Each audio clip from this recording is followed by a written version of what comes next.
سمجھ آ رہا ہے؟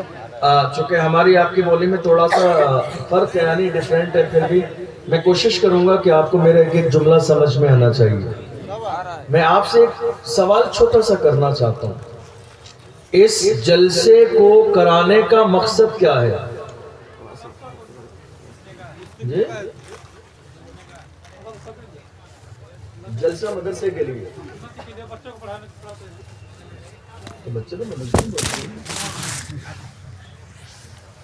یہ جلسہ اس لیے کرایا جاتا ہے کہ یہاں آ کر مسلمان تھوڑی دیر دین کی باتیں سیکھ کر جائیں، یہی مقصد ہے نا ہمارا۔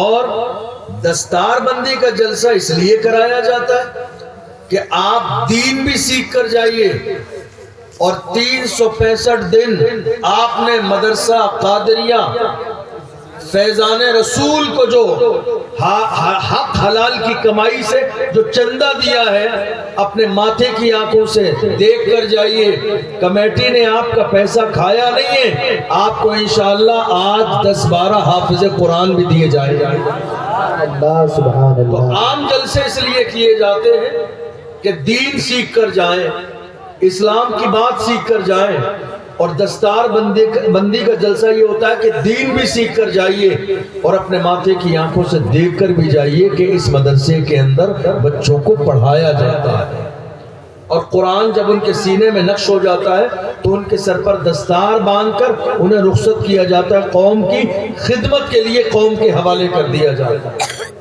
تو اب جب ہمارے جلسے کا مقصد ہے دین سیکھنا، کیا مقصد ہے؟ سب بولیے، تو کیا ہماری ذمہ داری نہیں ہے کہ سنجیدگی کے ساتھ ہم کچھ دین کی باتیں سیکھیں؟ ہے یا نہیں؟ جب ہمارا مقصد ہے تو کوشش کیجئے کہ چند باتیں دین کی سیکھ کر جائیے۔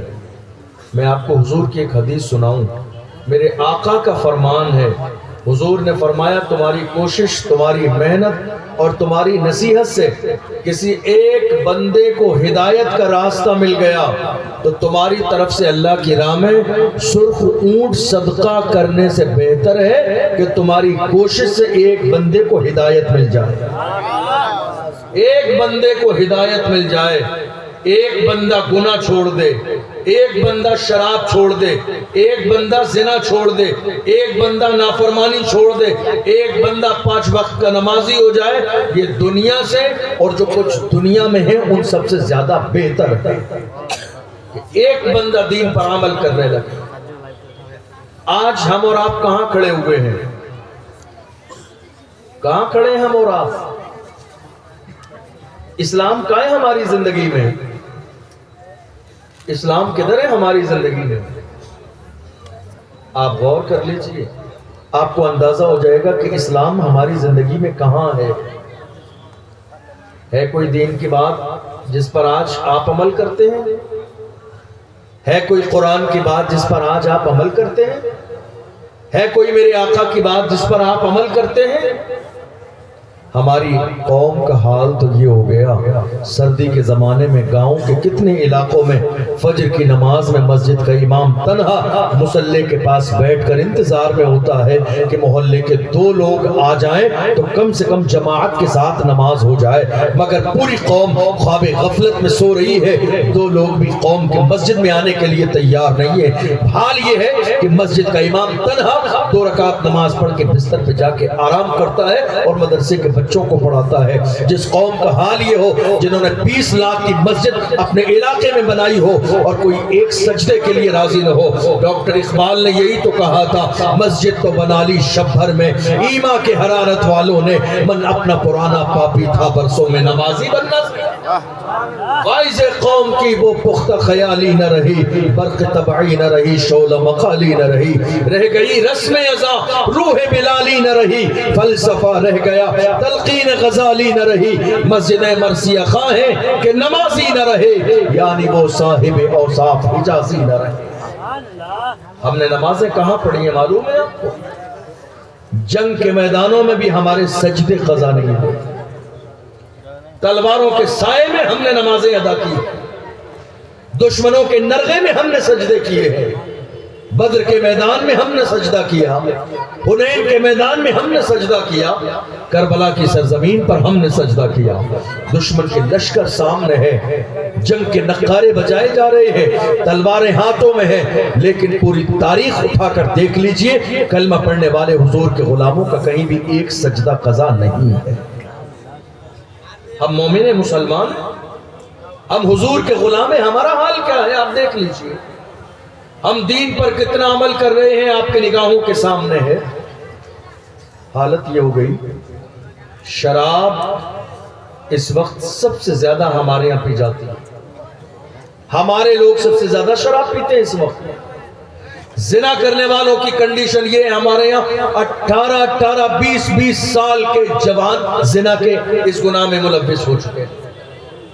سٹہ لگانے کا حال یہ ہے، 20 22 سال 25 سال 30 سال 35 سال غیر شادی شدہ شادی والے سٹہ لگا رہے ہیں، اور سٹہ اس لیول کا لگا رہے ہیں، کتنے لوگوں نے بیوی کے زیور بیچ دیے، کتنے لوگوں نے جوان بیٹی کا زیور بنایا شادی کے لیے وہ بیچ دیا، کتنے لوگوں نے زمین گرمی رکھ دی، کتنے لوگوں نے پلاٹ گرمی رکھ دیا، کتنے لوگوں نے فریج کولر بیچ دیا، کتنے لوگوں نے اپنی بائک سٹے پہ لگا دی۔ کیا یہی زندگی ہے؟ یہ شارٹ کٹ روڈ جو اختیار کر رہے ہیں دولت کے لیے؟ یاد رکھو، خدا نے تمہاری قسمت میں جو لکھا ہے وہ تمہیں مل کے رہے گا۔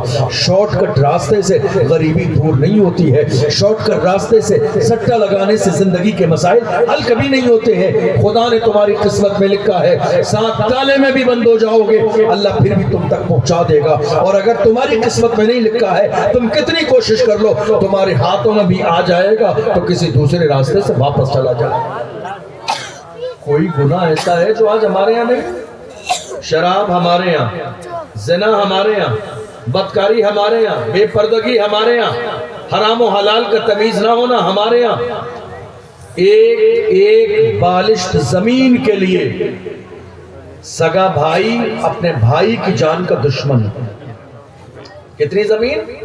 ایک بالشت۔ آپ جا کے کورٹ اور کچہری میں دیکھیے، سپریم کورٹ اور ہائی کورٹ کی رپورٹ نکلوائیے، آپ کو پتہ چل جائے گا سپریم کورٹ اور ہائی کورٹ کی رپورٹ دیکھنے کے بعد کہ سب سے زیادہ فائلیں ردی کی کنڈیشن میں ہمارے مسائل کی سپریم کورٹ اور ہائی کورٹ میں پڑی ہے۔ اور مسائل کیا ہے؟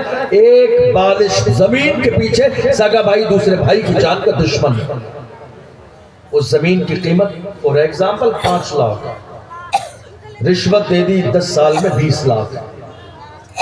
حیرانی کی بات یہ، جس زمین کے لیے آپ سگے بھائی سے خون کے رشتے کو ختم کر رہے ہیں، زندگی اور موت کا رشتہ، آپ لے کر نہیں آئے تھے، آپ خالی ہاتھ آئے تھے، دنیا میں رہے، اللہ نے سب کچھ دیا، اور جانا بھی خالی ہاتھ ہے، جانا بھی خالی ہاتھ ہے، خالی ہاتھ آئے تھے، خالی ہاتھ جانا ہے۔ سکندر ذوالقرنین نے کہا میرے مر جانے کے بعد کفن سے میرے ہاتھ باہر نکالنا اور پورے شہر میں گھما دینا تاکہ لوگوں کو پتہ چل جائے دنیا کا اتنا عظیم بادشاہ دنیا سے جا رہا ہے، خالی ہاتھ جا رہا ہے، کچھ لے کے نہیں جا رہا ہے، نہ اس کے ساتھ سونا ہے، نہ چاندی ہے، نہ ہیرے ہیں، نہ جواہرات ہے، دنیا کی کوئی چیز نہیں ہے، خالی ہاتھ آئے ہیں، خالی ہاتھ جانا ہے۔ اللہ کا قرآن کہتا ہے کل من علیہا فان ویبقى وجہ ربک ذو الجلال والاکرام، ساری چیزیں مٹنے والی ہیں، باقی رہنے والی صرف میرے رب کی ذات ہے، باقی رہنے والی صرف میرے رب کی ذات ہے۔ میں آپ کو بتاؤں، میری جہاں تک نظر جا رہی ہے نوجوان ہی نظر آ رہے ہیں۔ آپ جانتے ہیں نوجوان کیا ہوتے ہیں؟ نوجوان جس قوم میں ہوں وہ اس قوم کی سب سے قیمتی چیز ہوتے ہیں، قوم کا سر عزت کے ساتھ اٹھا دیتے ہیں جوان، اگر وہ صحیح راستے پر ہوں، اور اگر وہ صحیح راستے کو چھوڑ کر برائی کے راستے پر ہوں تو جوان ہی قوم کے سر کو ڈاؤن کر دیتے ہیں، جھکا دیتے ہیں۔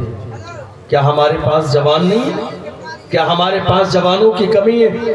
نہیں، اللہ کا فضل ہے کہ جوان ہمارے پاس اللہ نے بہت دیے ہیں۔ ایک ایک گھر میں اللہ نے کسی کے یہاں 5 جوان ہیں، کسی کے یہاں 8 جوان ہیں، کسی کے یہاں 9 بیٹے ہیں، کسی کو اللہ نے 10 بیٹے اور بیٹیاں دی ہیں۔ یہ ساری بڑی تعداد میں دولت ہمارے پاس موجود ہے، مگر افسوس یہ ہے کہ گناہوں کے راستے پر ہے، افسوس یہ ہے کہ دین سے دوری ہے، افسوس یہ ہے کہ اسلام سے دوری ہے، افسوس یہ ہے کہ دین سے بیزاری ہے، افسوس یہ ہے کہ انہوں نے دنیا ہی کی زندگی کو سب کچھ سمجھ لیا ہے۔ آپ کیا سمجھ رہے ہیں؟ آپ گناہ کر رہے ہیں، دن کے اجالے میں کسی کو معلوم نہیں، آپ گناہ کر رہے ہیں رات کے اندھیرے میں کسی کو معلوم نہیں۔ نہیں میرے عزیز، تم یہ سوچ رہے ہو کہ دن کے اجالے میں اور رات کے اندھیروں میں گناہ کریں گے، کسی کو نہیں معلوم ہے۔ قرآن پڑھو، اللہ کیا فرماتا ہے؟